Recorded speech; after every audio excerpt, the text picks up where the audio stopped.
So there's just under a month to go until we finally get our open world PvE legendary armor set, the Obsidian armor, as well as the legendary Relic. And there's just been some very interesting developments that's caused me to change my daily routine a little bit in order to make the most out of my time until this patch drops.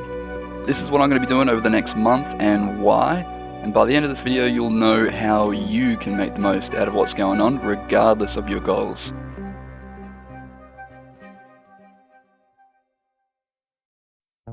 First of all, the legendary Obsidian armor, which will become craftable in about a month, will be our first legendary armor set which does not require any instanced content like raids or competitive PvP game modes.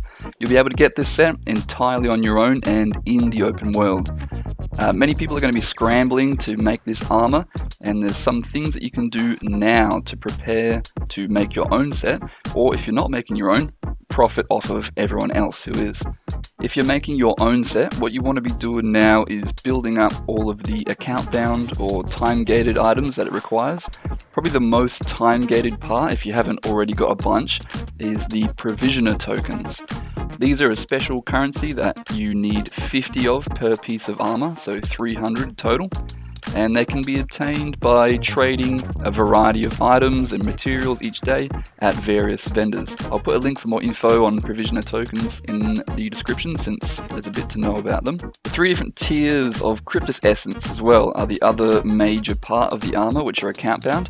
You're going to want to get these whether you're crafting the armor or not, because these can be crafted into tradable items, which will fetch you a premium right now off the trading post. You can technically infinitely grind these just by rift hunting forever, but that is far from the most efficient way to get them. The most important thing that you want to be doing is convergences, especially if you have maxed out the convergence masteries. You get extra essence by doing that. Then do the weekly rift hunting achievements. So each week you get bonus essence by doing 5 rifts in the new expansion zones, as well as a selection of 3 other random maps from around Tyria. And if you manage to find a weekly rift hunting train, that will be your best bet, since they usually hit all of the maps in one go and also do a mix of all 3 tiers, which is optimal. If you aren't going for the legendary armor, then you can just craft these essences into different tiers of motivations with a few other items and sell them on the trading post for a profit. If you're going for the armor, you can also craft them into motivations, since using those while rift hunting will significantly increase the amount of essence that you get. But you'll also want to use them to unlock some armor skins which are required for the armor, as well as refining them into amalgamated Cryptus Essence. So this is going to be where most of your essences go for the armor. This is what you need for 1 amalgamated Cryptus Essence. You need 12 amalgamated Cryptus Essence for each piece of armor. So 72 of them in total for all 6 pieces. That is quite a substantial amount. By the way, just craft these yourself instead of buying them from Lear in the Wizard's Tower, since getting them from him will cost you extra ectoplasm. And you do not want to be wasting your ectoplasm right now. That shit is valuable.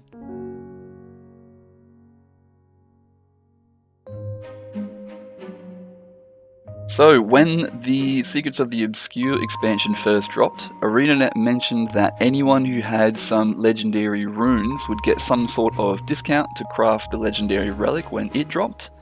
Well, they just changed their mind. So now, anyone who has even a single legendary rune will receive the whole last legendary relic for free. So this means crafting just a single rune right now is absolutely insane value. You're basically getting a whole legi and a rune for the price of just 1 rune, which is super cheap compared to normal legendaries, since you usually will need to make 6 legendary runes. 7 if you want one on your aquatic gear as well. This means that everyone is scrambling to craft one of these legendary runes right now, and the prices for these components have already skyrocketed. I'm a bit of a hoarder myself, so luckily I had basically everything I needed already to craft a single rune just so I can get my free relic. And now I can go all in on profiting from those inflated prices. A few charms that I needed to craft a legendary rune have skyrocketed in price, which can be obtained by salvaging green unidentified gear with the correct salvaging kit. Ectoplasm is way up as well because of the relic and also the obsidian armor. So the rare unidentified gear, which gives you the ectoplasm when salvaged, is also going up. This means that anything that gives general crafting materials or green or yellow unidentified gear are much more profitable now. So pretty much any open world meta event will give you lots of this stuff. But personally, I'm doing a couple of specific things to aim for more of these specific materials at the moment. So for yellow gear, I'm trying to hit Octovine daily. Octovine obviously gives you a lot of greens and other loot as well. And for specifically the green gear, my favorite farm is the Bitterfrost Frontier chests. So there's basically these frozen chests in this Season 3 map, Bitterfrost Frontier, which might just be one of the best ways to farm specifically green gear. You just need to grab a torch and melt the ice around the chest, loot, and move on to the next one. They're scattered all around the central area of the map, and they're character bound, so you can keep opening them on alternate characters once you've opened them all. And they also will reset for all of your characters after the map meta event ends, so you can just keep opening them infinitely if you want. So to recap, this is what I'm going to be adding to my daily routine for the next month. I'm going to be grabbing a few easy provisioner tokens each day. I'm going to be hitting a convergence every day, doing the weekly rift hunting every week, and refining the essence into motivations and amalgamated cryptus essence so they don't take up all of my bank space. Trying to hit Octovine and other meta events every day, and then heading over to Bitterfrost Frontier when I have some spare time, or just want to chill out and open some chests for a while with a podcast or something. It's kind of like that classic brain dead MMO grind activity that if you're like me, you enjoy a little bit of that here and there. Let me know what you're doing over the next month as well, because I'm sure I've missed some great things to add to your daily routine. I and everyone else in the comments would love to know them. If you enjoyed the video, you know what to do, and I'll see you gamers in the next one.